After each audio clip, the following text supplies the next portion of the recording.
ಈ ಮೂಲಕ ಹೆದರಿಸಿ ರಾಜಕಾರಣ ಮಾಡ್ಬೋದು ಅಂತೇಳಿ ಬಯಸಿದ್ರು. ಗುಂಡಾಗಿರಿ ರಾಜಕಾರಣಕ್ಕೆ ಬಗ್ಗೋದಿಲ್ಲ. ಇಂಥ ಗುಂಡಾಗಳನ್ನು ಎದುರಿಸಿಯೇ ನಾವು ಬಂದಿರೋದು. ಮತ್ತು ಇವ್ರದ್ದೇನು ಹಣೆ ಬರ ಅಂತ ನಮಗೆ ಗೊತ್ತಿದೆ. ಈ ರೀತಿ ಬೆದರಿಕೆ ರಾಜಕಾರಣಕ್ಕೆ ಬೆದರಿ ಓಡೋಗುವ ಜಾಯಮಾನದವ್ರು ನಾವಲ್ಲ. ಹಲ್ಲೆ ಪ್ರಯತ್ನಕ್ಕೆ ಮಾಡಿದರು, ಆದರೆ ಓಡೋಗುವಂಥ ಹೇಳಿ ನಾನಲ್ಲ. ಎದುರಿಸ್ತೇವೆ, ಎದುರಿಸಿ ನಿಂತ್ಕೊಳ್ತೀವಿ. ಮತ್ತು ಇದು ಸ್ಯಾಂಕ್ಷನ್ ಮಾಡಿಸಿರೋದು ಕಾಂಗ್ರೆಸ್ ಸರ್ಕಾರದ ಅವಧಿಯಲ್ಲಿ ಅಲ್ಲ.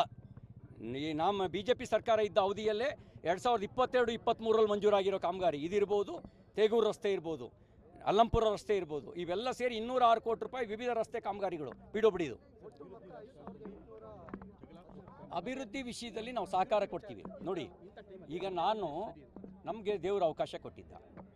2018ರಿಂದ 2023ರವರೆಗೆ 5 ವರ್ಷದಲ್ಲಿ 5,857 ಕೋಟಿ ರೂಪಾಯಿ ವಿವಿಧ ಕಾಮಗಾರಿಯನ್ನು ಮಂಜೂರು ಮಾಡಿಸಿದ್ದೀನಿ. 5,857 ಕೋಟಿ ರೂಪಾಯಿ ಮಂಜೂರು ಮಾಡಿಸಿದ್ದೀನಿ ವಿವಿಧ ಕಾಮಗಾರಿನ. ಅವರು ಅದಕ್ಕಿಂತ ಜಾಸ್ತಿ ಮಾಡಿಸ್ಲಿ, ಭಾಷಣ ಮಾಡಲಿ, ಯಾರು ಬೇಡ ಅಂತಾರೆ. ಆದರೆ ಶಾಸಕನ ಅಧಿಕಾರಕ್ಕೆ ಮೊಡಕೊಳಿಸೋದು. ಈಗ ನಾನು ಒಬ್ಬ ವಿಧಾನ ಪರಿಷತ್ತಿನ ಶಾಸಕ.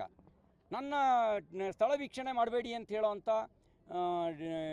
ಅಧಿಕಾರ ಯಾವನಿಗಿದೆ? ಬೀದಿ ರೌಡಿಗಳನ್ನು ಬಿಟ್ಟು ರಸ್ತೆಯಲ್ಲಿ ಬರೋದು ತಡೆಯೋ ಪ್ರಯತ್ನ ಮಾಡ್ತಾರಾ?